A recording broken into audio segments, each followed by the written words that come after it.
بسم اللہ الرحمن الرحیم، حاضر ہوں آج نئی ویڈیو کے ساتھ۔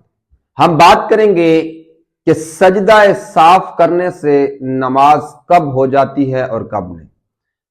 دیکھیں، نماز کے اندر اگر کوئی واجب چھوٹ گیا ہے تو نماز کا سجدہ صاف کرنے سے نماز ہو جائے گی، اور نماز کے اندر کوئی فرض چھوٹ گیا ہے، یعنی تکبیر تحریمہ، قرات کرنا، رکوع، سجدہ، مطلب یہ چھوٹ گیا ہے تو سجدہ صاف کرنے سے نماز نہیں ہوگی۔ کیوں؟ فرض عین ضروری ہے، فرض کا درجہ بہت زیادہ ہے، تو اس لیے فرض چھوڑنے سے اور اس کے بعد سجدہ صاف کرنے سے نماز بالکل نہیں ہوگی۔ اگر نماز کے اندر کوئی واجب رہ گیا ہے تو سجدہ صاف کرنے سے نماز درست ہو جائے گی۔ اس لیے ایسی اچھی ویڈیوز کے دیکھنے کے لیے میرے چینل کو سبسکرائب ضرور کیجئے گا، اور ویڈیو ثواب کی وجہ سے ضرور دوستوں تک شیئر کیجئے گا، اپنی رائے کمنٹ سیکشن میں ضرور دیجئے گا۔ تب تک کے لیے اللہ حافظ۔